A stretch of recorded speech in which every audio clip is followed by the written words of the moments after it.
think it's official. I think we are live now. Welcome everyone to our special long weekend Friday edition of Live at the Hive.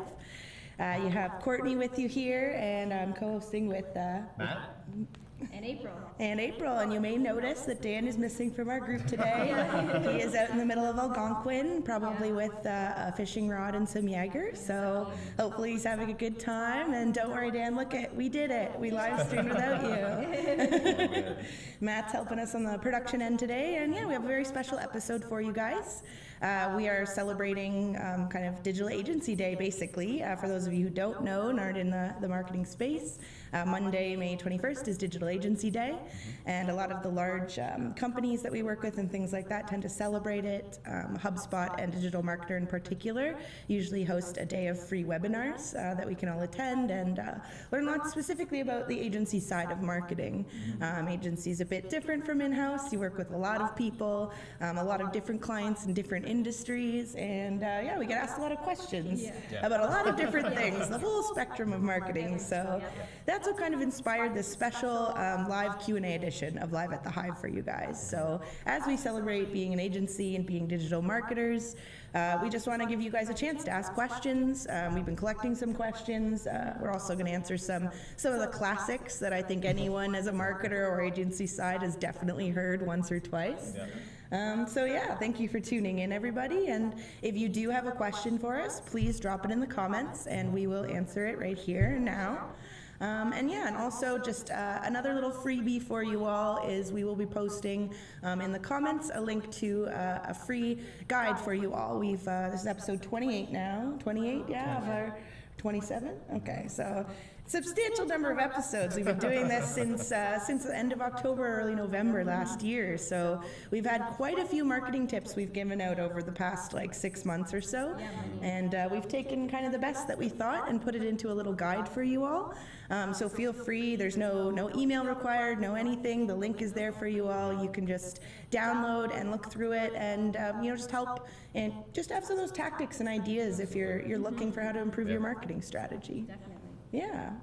But before we do dive into the live Q&A, I know that Matt's been scanning out some things that's been happening this week. We're going to do just a little bit of a what's new section for you all. So I'll hand things over to Matt to tell us what's what. Sure. So we're just going to keep it sweet. There's 3 new things that you guys should know for this week. The first one being is that the Facebook story videos finally surpassed 150 daily active users on the platform. Crazy. And these are the 5 to 15 second videos on Facebook, either your Messenger story or your story within the native platform itself. So it's very exciting. Definitely creates a new opportunity for ads to be placed up. And with that amount of daily active users, I mean, yeah, we're going to definitely be seeing some ads on there in the near future. Oh yeah, for sure. Yeah, and it's a piece of news because obviously when Facebook came out with their own version, everyone was like, I already have Instagram stories, why would I use this? So people were a little kind of resistant at first when it came out as per yet another social media that they could use. So that's definitely part of why, in this time frame they've reached such a milestone, why it's kind of important in that they're kind of a point of proof for them as they're smiling, being like, look, people did use it. They do like it. So that's interesting. And they've also, kind of the question that marketers are asking themselves is, at what point, does the audience grow large enough to create advertisements on the channel? So in February of this year, they added Instagram story placements into advertisements. So you may have noticed as you scroll through your stories that there are now ads. Whether you like them or not probably depends on the targeting and how well the strategy behind the ad is. But yeah, so I very much anticipate that, yes, that there will be ads rolled out into the day feature on Facebook, but it'll be interesting as they're kind of focusing on the growth of it, that there's obviously going to be more development and more focus put on this feature in the coming year. So yeah, if you haven't tested it at all, especially for live events in particular, I don't know if you guys have noticed, the thing I kind of like most about stories that's a bit different is that if there's an event that you're going to, you can add to the event story. So for example, if you're at a music festival, as opposed to one poor soul going around with the festival's account Snapchat and making a huge story, you can actually have people submit. stories to it as well. So it's a really great way to collect UGC. So yeah, I think it was a great little bit of news, but yeah, lots of things happening in the social media world today. And then the second one we have is leaked photos of the creator search, Facebook's native influencer. You get to find different influencers through Facebook, and it's really going to be interesting to see how it impacts all the growth hacking strategies that we have in place and finding new partners for partner distribution. Yeah, and Creator Studio, it's a piece of basically Facebook gave us a notification earlier this year saying that they're rolling out a whole bunch of different features for creators and publishers and people like that. Kind of probably to soothe the people who've been a little angry with some of the focus that they've drawn away from them recently. Yep. But yeah, they did allude to at their conference to a whole suite of creator features. And yes, this is the first sneak peek. Whether or not it was an intentional leak or not, I don't know. We'll leave that to the PR specialist over here. I mean, it looks pretty clean. The whole setup looks really clean. It definitely, I've used some tools in the past, and I think it's definitely going to be interesting to see how it differs from those different methods that we've used in the past. Yeah, maybe it'll save time. I don't know. I guess only time will tell, right? Yeah, we'll see. Yeah, Hopefully. I think they're just trying to catch up with what the industry wants. You know, a lot of publishers on Facebook are trying to, or were trying to manipulate kind of the existing systems for monetization to their own kind of purposes. So Facebook's kind of trying to be like, whoa, like, instead of taking the tools and trying to, growth hack them and make them work for you, we're going to give you a set of tools so it can be a little more structured. So it is good news. It's interesting. If you are a publisher or looking at growing or monetizing your Facebook page, definitely keep an eye on those releases. And then the last one, it's actually really interesting. Instagram has officially launched a Reshare for posting stories and things like that.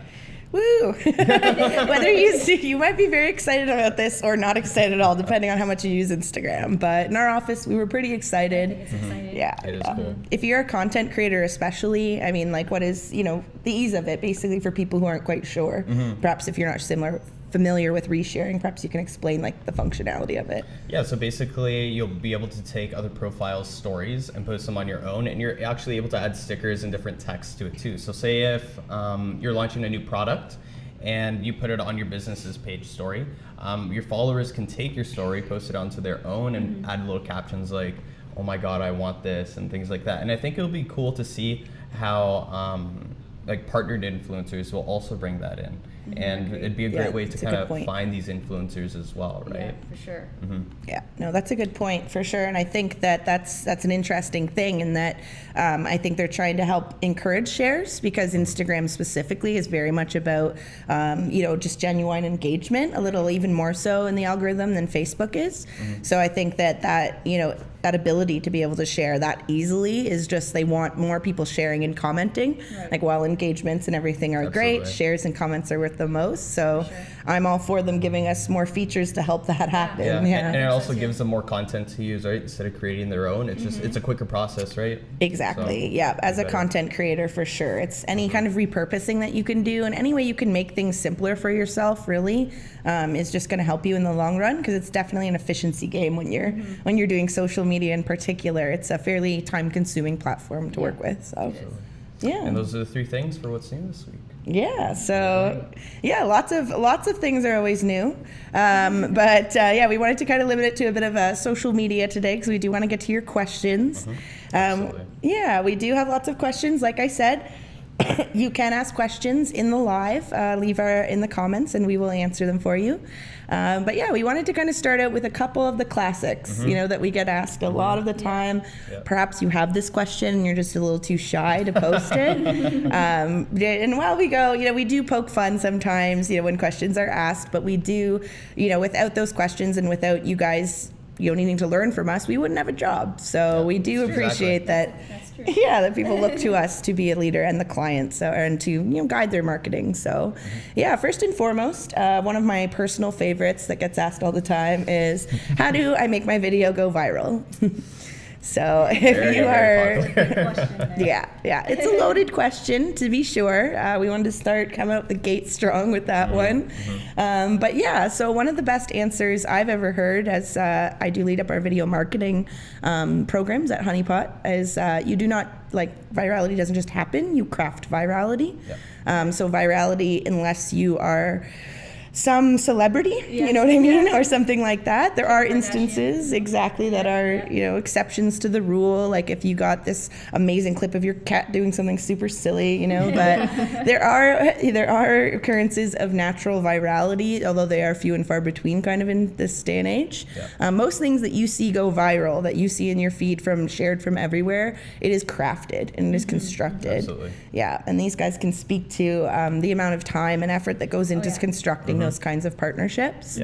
I don't know, we had, you know, our one publishing partner, we had, I think, between about 50 partners that we would work with, or more plus. It's definitely it's definitely a process to make a video go viral. But I mean, there are some ways that you can use and utilize that naturally make your posts go viral. I mean, being up to date with the latest, I mean, memes is definitely one way to go. I know recently on Twitter, one of the Avengers memes recently went viral, and it's of course it did. Captain America, So I mean, just keeping on top of those, like, posts will go viral, and like using content, using those to create content for your business as well. Shall we mention Lanny and Yanni and Laurel? Maybe Laura, not, Yanni, but those are specific, like super specific. Like that's what we mean by sometimes organically it can happen.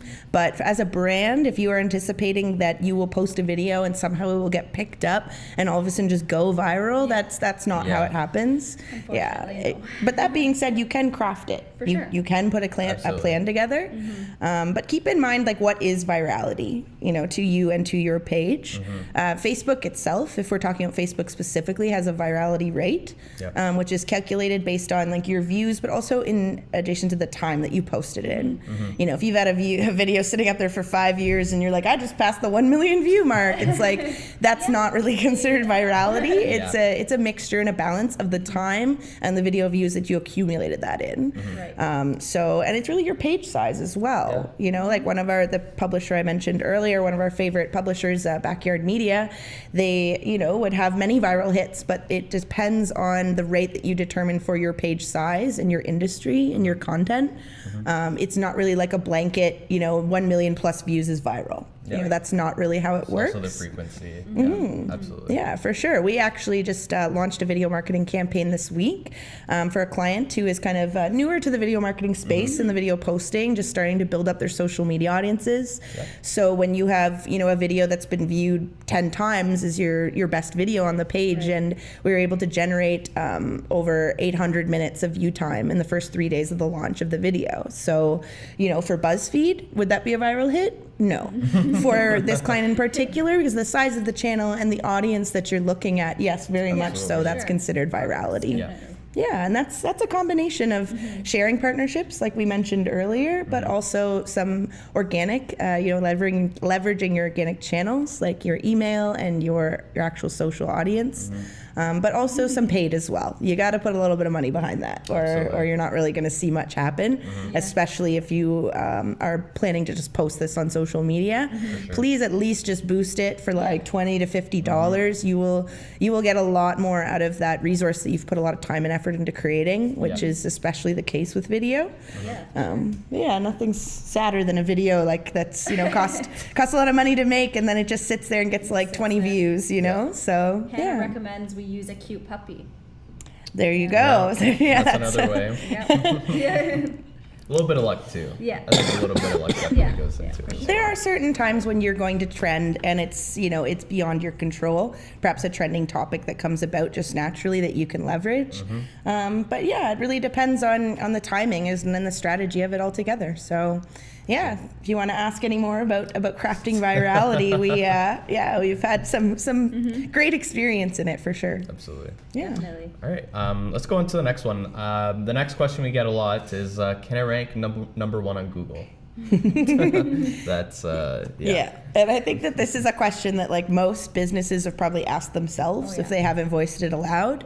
And first and foremost, like, yes, you can rank #1 on Google, but of course in marketing, you know, all answers are conditional. Like, what are you trying to rank for? So that's probably what I would start with in terms of answering that. So yes, you can for sure.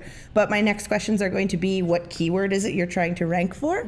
For example, are you a sports entertainment site trying to rank for the keyword NFL? Because that's probably not going to happen unless you're like ESPN or something like that. But if you are trying to rank for something per se, your branded keyword, like the name of your company, for example, that is 100% possible, and it probably should be a goal like of your presence for sure. And naturally, just through the SEO of your site and your activities, that will probably happen for you. And there are some things that you can do, some tweaks and whatnot to your keyword structure. But you should definitely always kind of try to include branded keywords, because obviously someone searches honeypot marketing, we want to be the first thing that comes up so they can click it and find us easily. You don't want to be, especially as SEO marketers, we don't want to be like the 10th listing on the page. So yeah, so you definitely can. And the second question is budget, I would say. Also, in that you're like, okay, what if I want to rank for NFL? It's like, okay, but It's gonna cost you. yeah, consider that people bid on keywords. It's real-time bidding is how the internet and keywords work. If you're not quite sure, not familiar with that term, there's lots and lots of documentation about real-time bidding. It's just the nitty-gritty details of the advertising and keywords. But basically, yes, you could rank for it if you're willing to pay for that keyword.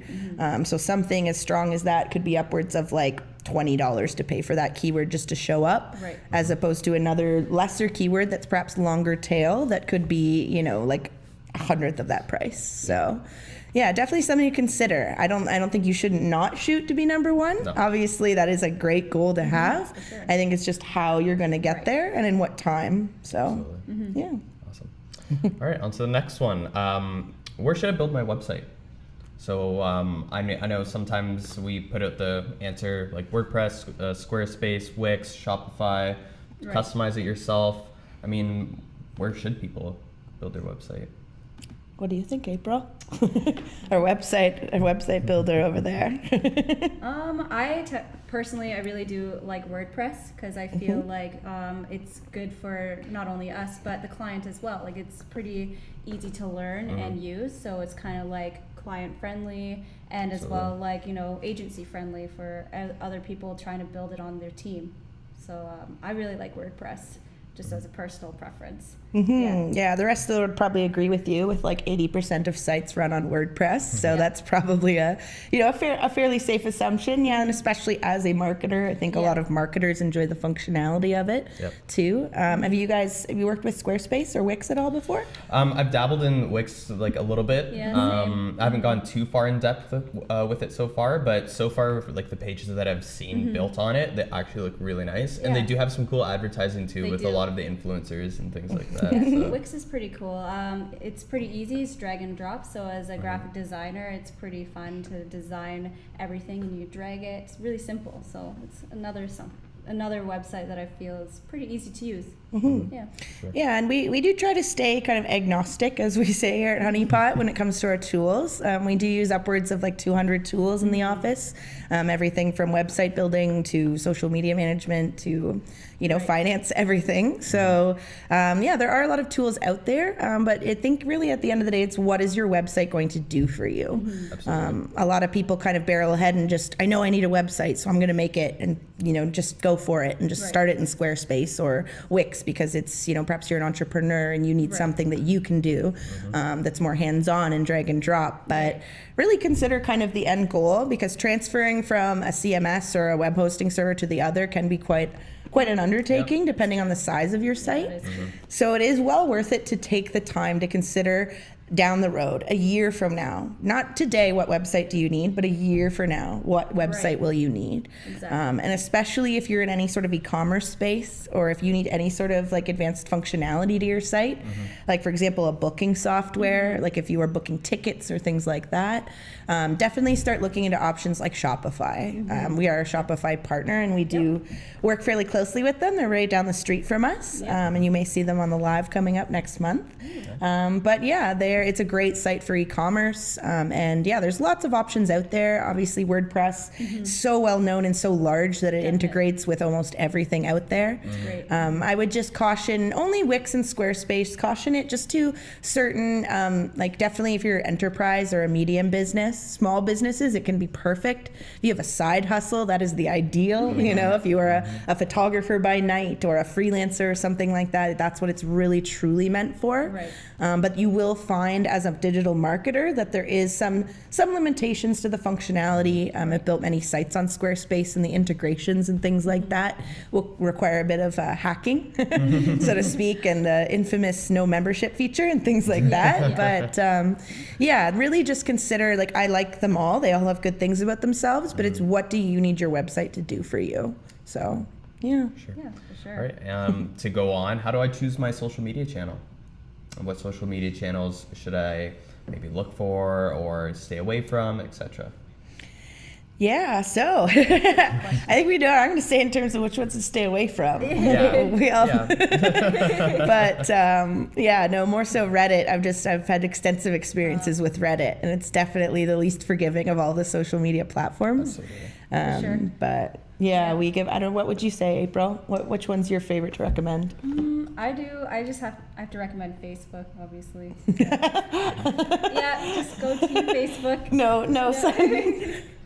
No bias there at all. No, of Team course not. Facebook over here. Yeah. This is kind of not anything to do with Andrew. More context on that, No later. bias.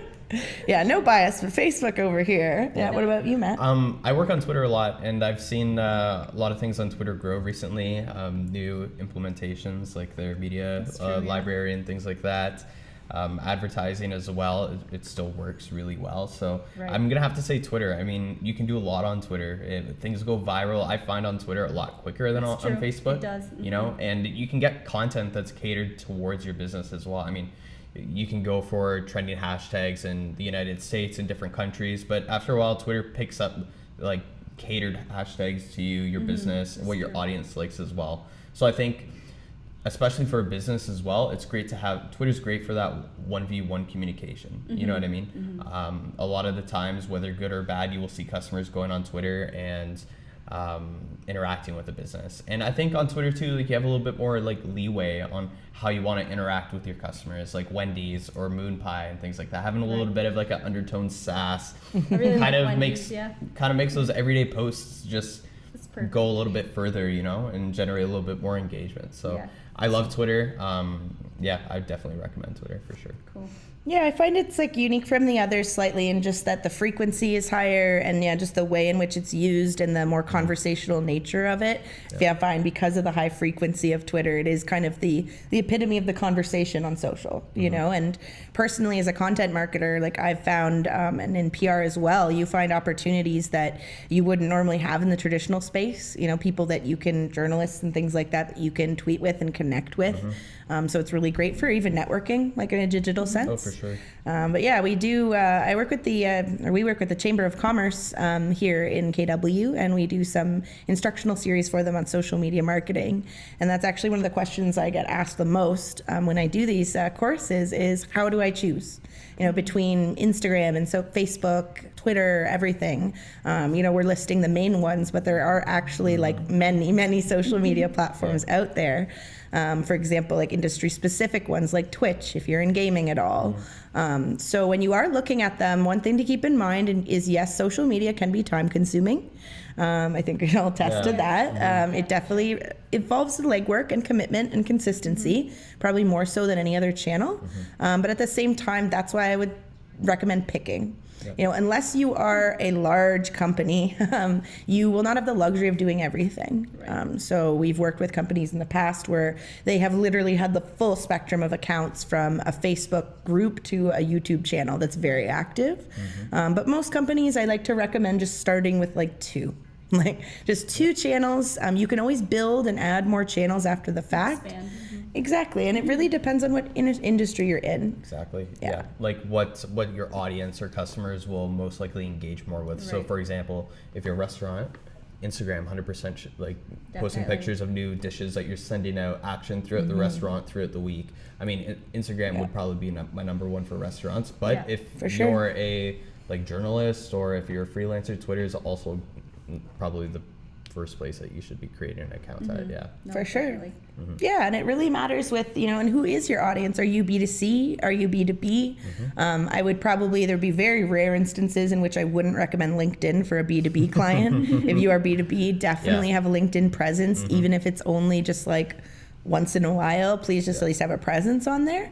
But yeah, I think that even to the restaurant example, Pinterest as well. I think a lot of for sure. people Oh, yeah. tend to overlook Pinterest because they're like, oh yeah, that thing. And it's actually still very large and very well used. It's just that when these platforms first come out, everyone goes on it and tries it. And then it's kind of, it just shows to work for certain industries. So yes, anything visual, beautifully plated food, beautiful visuals, recipes, things like that would work very well. We work with a wedding venue client specifically who drives a lot of traffic to their site from Pinterest. Just in different like lookbooks and ideas and things like that is all still very much popular and consumed on the internet. So yeah, don't consider Pinterest out just because you might not use it on day to day in your own life. But definitely, yeah, consider, like we always say, where are your customers and what are your resources? You know, maybe ideally you would love to be on all 5, but you know, you do have to consider the time and that it does take to do it properly. There's nothing worse than like a company that has like 7 social media accounts, but the last time they posted was like 6 months ago. Yeah. Right. That's really actually shooting yourself in the foot. Yeah, really. Yeah, consider the social proof of, you know, someone on Facebook searching for you and finding an inactive page. It's like, I don't know, do you guys think that would be worse than not finding a page at all? Yeah, I Yeah, think so. I think so for definitely. sure. Especially if you're a brick and mortar business, it just shows like maybe like, are these guys still here? Like, Yeah. what's going on? You know what I mean? Yeah. Yeah. Yeah, like, yeah, exactly, to that point, like Yeah. what happened to them? Yeah. You know, whereas perhaps if you're not there, they just think, oh, perhaps they just don't have a page. Yeah. You know, which, yeah, it could be worse if you, depending on what you are, I think, depending on your I mean, product. like as you grow your social channels too, I think that maybe one channel will become more active than the other one, or have more frequent posts, but Yeah. definitely don't leave a page neglected like that for sure.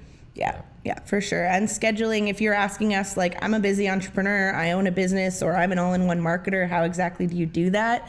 That's where scheduling and tools come in Yeah, handy. There's so many tools out there for social media. We personally use Hootsuite typically, or HubSpot, depending on which our clients are using. But scheduling content out, it's really the first thing I recommend for people, is just take that time at the beginning of the month to craft content that you can schedule out throughout the month as your safety blanket, as we call it, so that you're not sitting there being like, oh my gosh, I it's have to been post. it's been a Yeah. week and I have nothing, and oh my god, let's make something up. That's really just post and pray is what we call it. So it's gonna force a strategy, and it's gonna make you think that social media isn't working for you, really, when really I've seen it drive upwards of like 30% of site traffic for Yeah, people. Sure. Yeah. All right. Next question, it kind of leads into it. Does blogging still work? So using a blog for your business is a good idea. Yeah. I'm gonna say yeah. Yeah. Yeah. Yeah. We'll take To a a poll point, first. yeah. Yes or no? I say yes. If only Dan were here right now, he'd be like, you better say yes. No, but yes, I would say definitely blogging does still work. It's a question we do get asked. I see it also just like in the general like content marketing sphere as well, like articles written about it, like is blogging dead?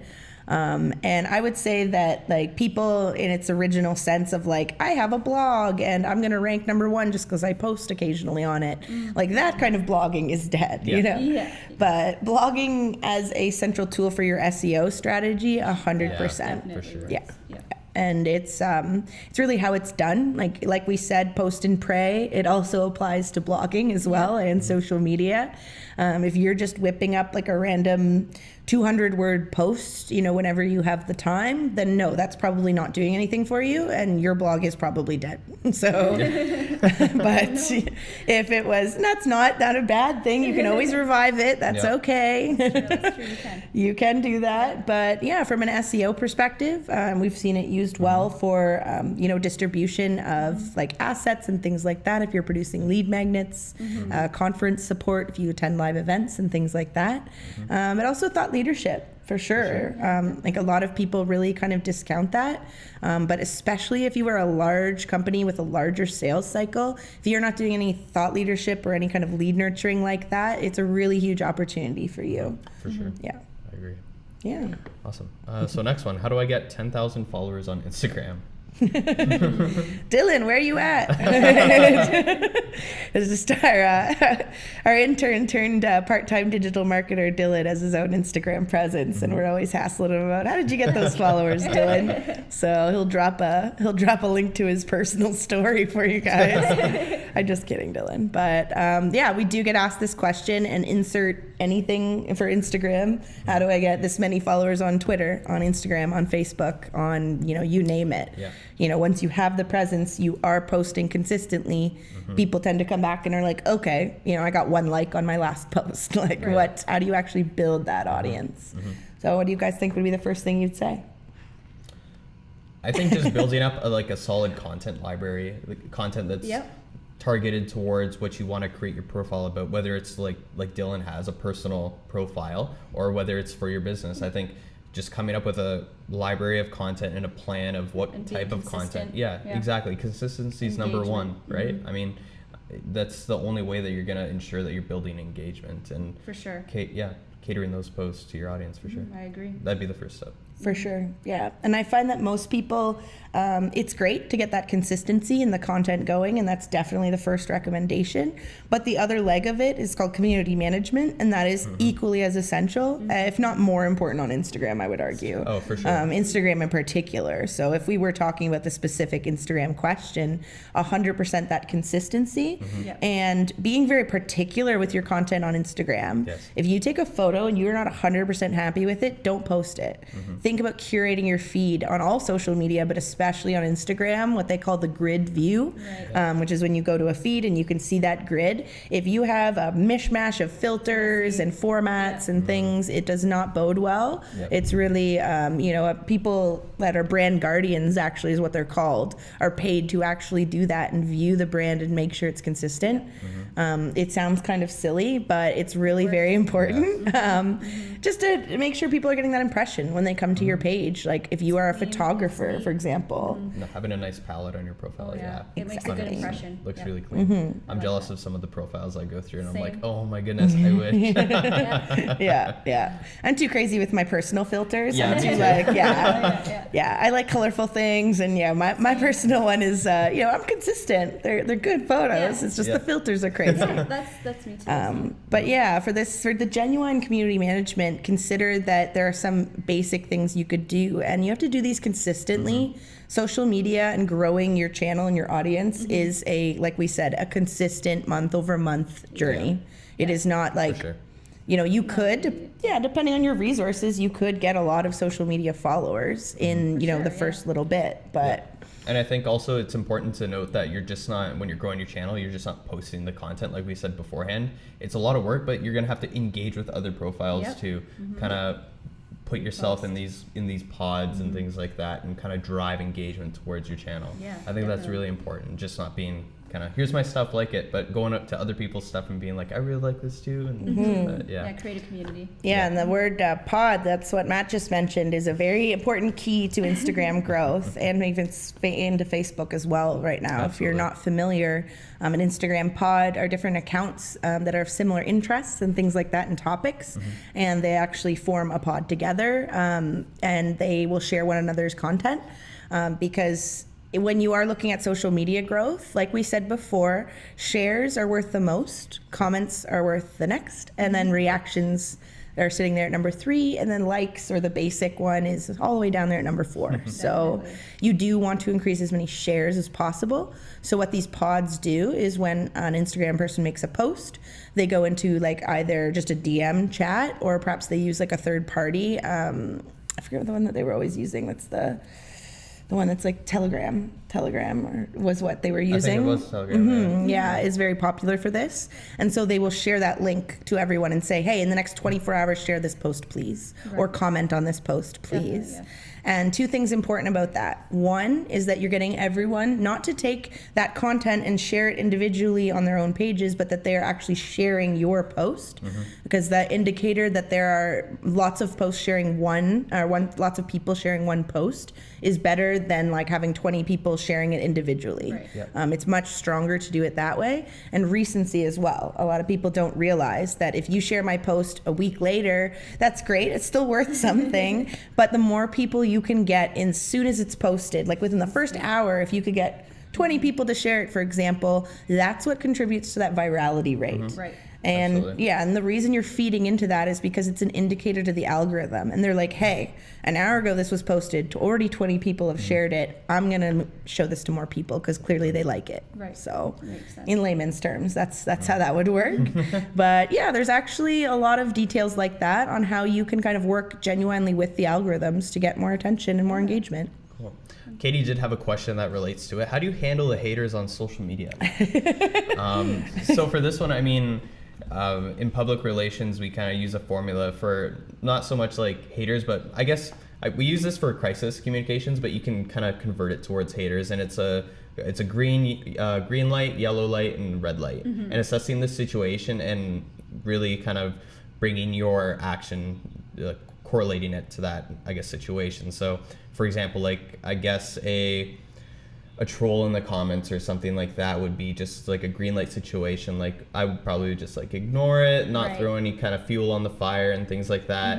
But then when you get into situations where it's like a really disgruntled like customer or something like that, or Right. someone has a genuine concern about your product, that's when you would go for like a yellow light or even like a red light situation where, okay, this comment really needs to be addressed right now. Right. I really need to reach out to this person, et cetera, yeah. For really. sure. Yeah. And to Matt's point, like if it is just like a comment, if it is not hate speech, basically is our rule of thumb. If someone has put like straight up like commented like in hate speech on your page, yeah, please feel free to like reply to them and just say like we have 0 tolerance for this and ban them and block them from your page. That is like a best practice that we do, and by all means in that scenario, yes, ban the person and block them or delete the comment.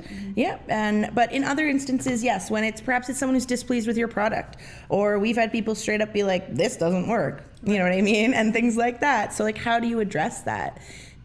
First of all, do not hide it. Do not ignore it if it is a comment like that, but do take it offline ASAP. Right. So do not have a thread and a back and forth right there in front of everybody. Address the person's comment, how valid it is or not. Yep. It's a typical sales technique, actually. It's called the spin technique. So you address and you say, yes, I understand your concern. Thank you for like giving us feedback, and provide either an email or ask them to DM the page and say that you can discuss it further.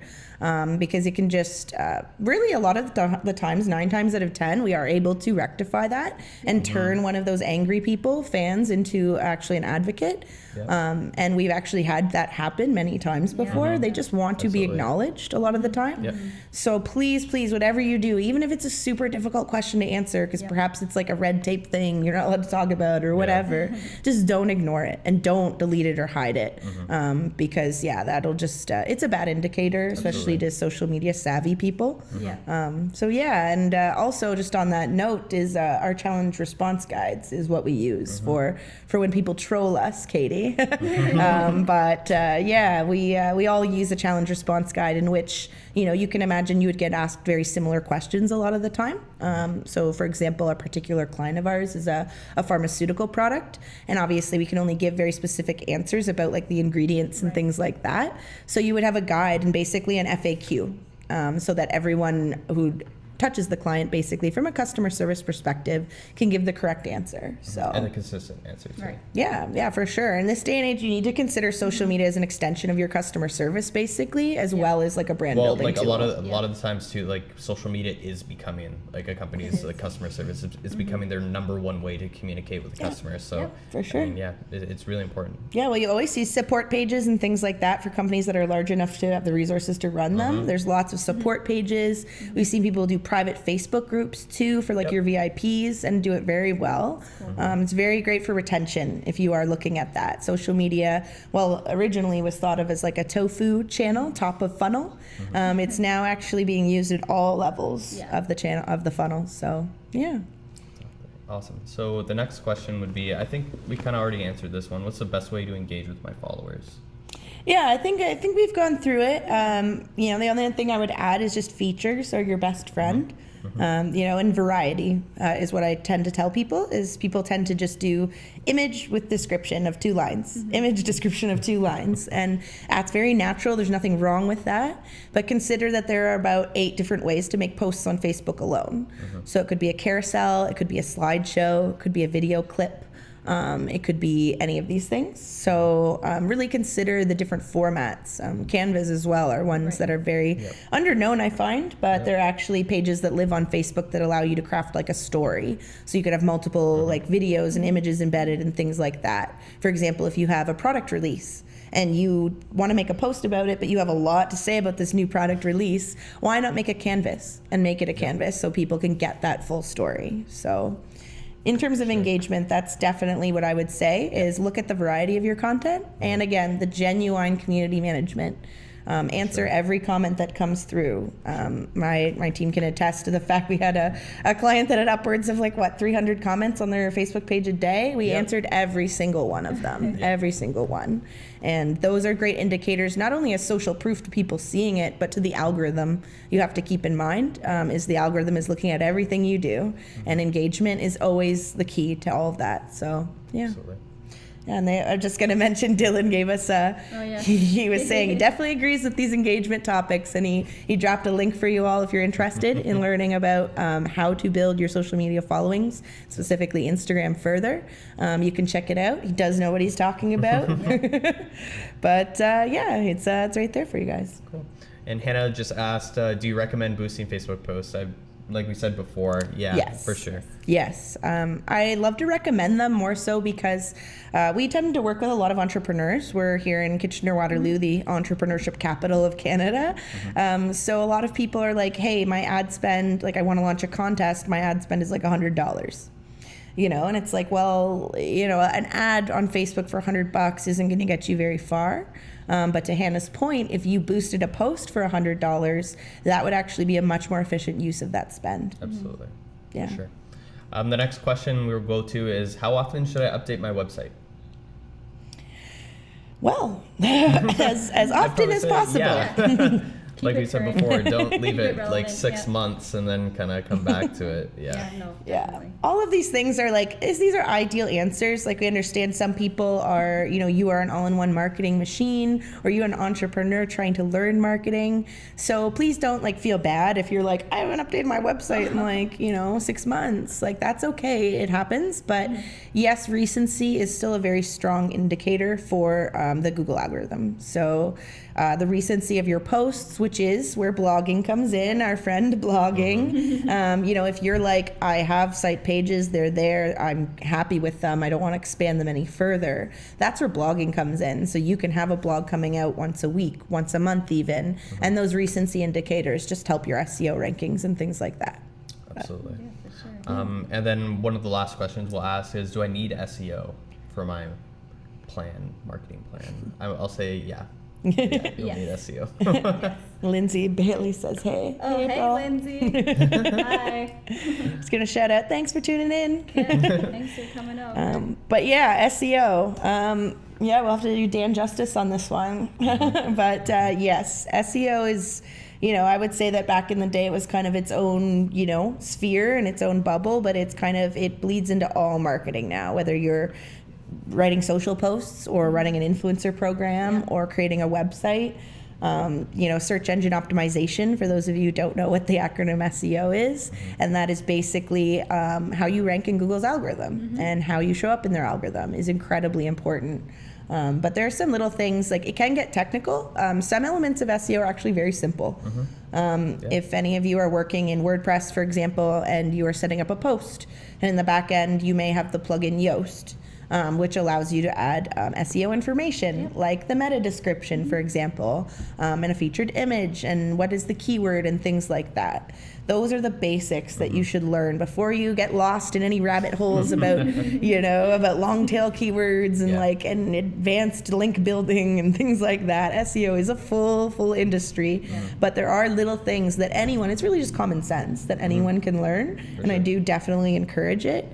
There's a lot of great places you can go to learn these. Like we have SEM, Search Engine Land is a really great blog that has a lot of great information about it. But 100% you should be considering SEO, and if you're not considering SEO, that is why you're not ranking #1 on Google. But I think it's interesting the way you put it in the beginning. Like when it first started, not everyone thought they needed SEO, but now they need it. I think we can relate that with social media. Businesses, when social media first came up, they're like, okay, like I have a business website for my business, but I don't really think I need social media right now. But now we're starting to see businesses building their social media accounts and wanting that social media account, needing it, right? So I think keeping on top of your presence online is definitely worth it. Investing in, for sure. Yeah, and if you are, kind of like, I don't know what you're talking about, I don't know anything about SEO, the one main thing I would give piece of advice is look into Google My Business and your Google My Business setup. It is easy to do. Anyone can do it, and Google gives you like a step-by-step on how, and it will be a huge bonus to you in your search traffic, and it's one of the basic things we do for all of our clients when they come on board with us. And if you're not sure what Google My Business is, if you've ever searched a company and you have that little block that comes up that's like the map and their name and perhaps other details about them, hours, etc., that is Google My Business. That is what generates it, and it can really help your search engine presence, even if you aren't quite there yet and ready for like an SEO program undertaking. But yeah, Alex just asked us, what are some key indicators of good SEO? So when we've mentioned some of the tactics that you would do for SEO, but what actually is an indicator of great SEO? Definitely choosing what content you want to implement your SEO on. So for example, from a PR perspective, traditional PR, people have just typed up press releases and sent them out, right? But nowadays, it's a really good PR strategy is creating 2 variants of your press release, or actually just 1 variant, and including SEO into that press release, and then posting it onto a lot of people post it on their blog right now, but honestly, you should be posting it on the press page of your own website, and that gives your website more SEO authority on Google and like ranks you higher up. So I would definitely say that's a good indicator of good SEO for sure. Determining what content you really want to start implementing SEO on, for sure. And whenever we, that's a great an example of how we consistently always include it in anything that we do, especially on the content marketing side. We look at everything to do with that. But in terms of an actual indicator, when we, for example, start with a client and we check out their site and their SEO, what are we looking for? We're looking for which keywords do they currently rank for. So we use tools like SEMrush and Moz are 2 of our favorite tools. But basically, you can put in your URL for your site, and it will literally tell you, for example, honeypot marketing. Are we ranking for the keyword honeypot marketing? Are we ranking for marketing agency Waterloo, for example? Things like that that are also related to your service as well. So different elements, it'll actually generate a report and tell us, so that we can see, oh, great, they're ranking like #2 for this. That's great. And oh, they're not even on the board for this one. So that helps us kind of craft the strategy. But there are definitely other elements. And if you actually use one of these platforms to generate a report, it'll tell you what you need to do. And then you can either use that as like your priority list for what you need to learn, or perhaps if you're like, I just can't do this and I need a professional to do it, it's the perfect thing to hand off like someone like us that we can look at it and be like, all right, we know how to fix this. So for example, a brand new site would have very few links linking to it. And link building is very key to SEO. I try to explain it to people as a research paper. when you write a research paper in school, you have a lot of resources that you're linking out to, that are all credible sources, and that's how they know you. They know what you're talking about. Same thing, like imagine that online, right? If there's a lot of other sites that are very credible linking to us saying these people know marketing, that's going to be a good indicator to Google and our credibility. So building up links and things like that, which can be done through social media, for example.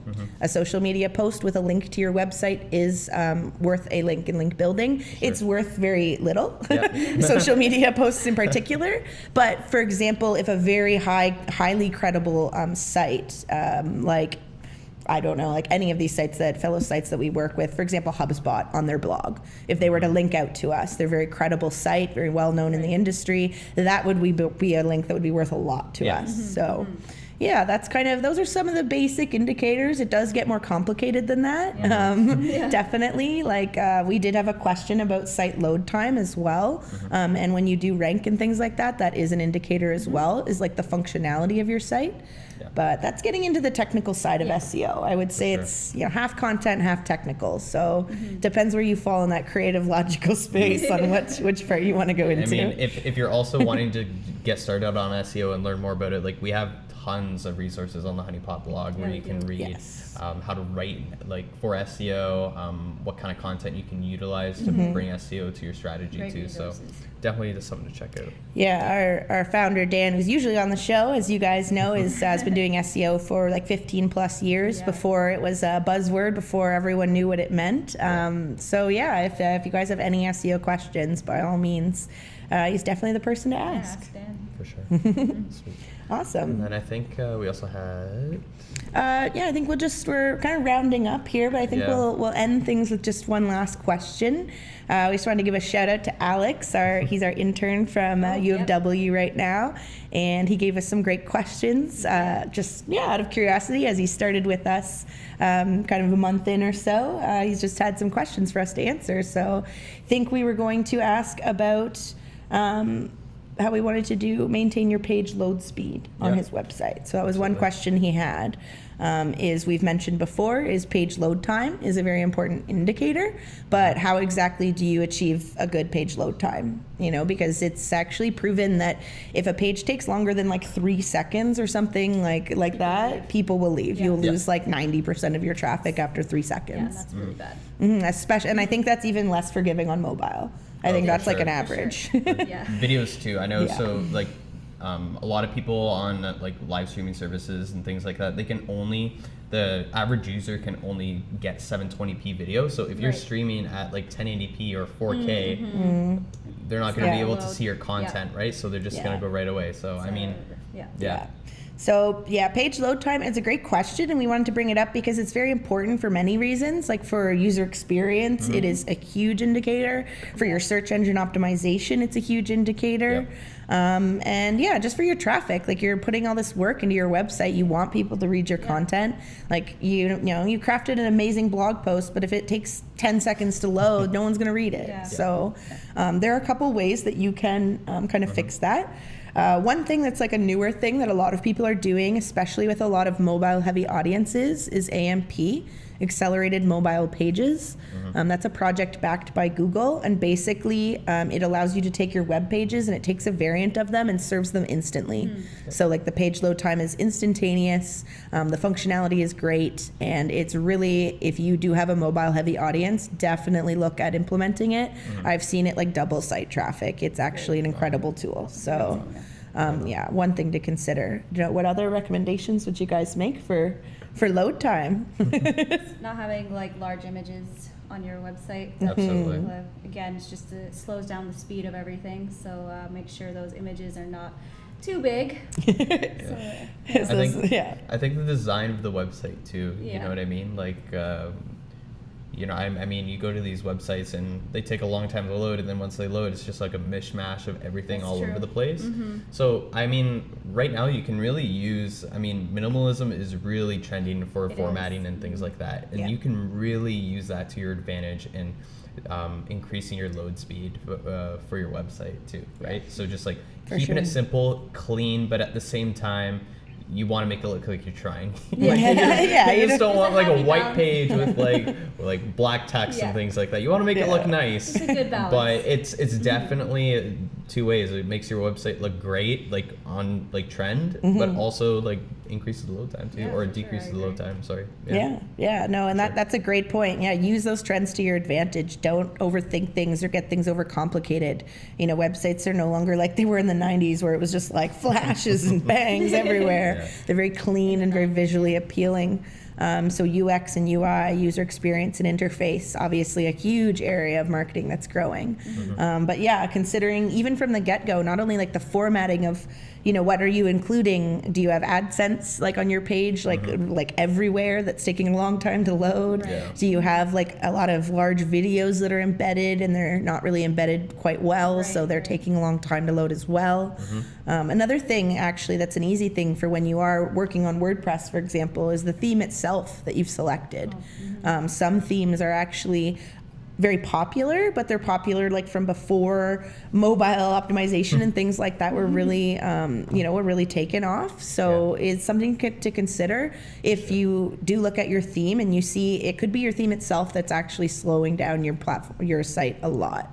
So, Also having like a mobile version of your site too. Yeah. I mean, half the time I'm on my phone looking at websites and things like that, especially for businesses. Yeah. Yeah. So I mean, having a mobile friendly website, like it's just so much better. You don't have to wait for like minutes Yeah, for a exactly. full desktop like website to load, right? Yeah, if you haven't considered mobile for your website or just for your audience in general, please do. Definitely. There are now 2 separate indexes for mobile and desktop. There is more presence put on like mobile than ever before by Google. So I know a lot of people have kind of been pushing it off, being like, I don't have time to do this, but please do because it's only going to get more and more important. Yeah, for sure. Awesome. I think that's about it. All right. Yeah, it was a lot of questions, and hopefully you guys got some great answers. Yeah, definitely. Thanks for tuning in with us today, and have a really great long weekend, everybody. Yeah. Awesome. All right. Have a great long weekend, Perfect. guys.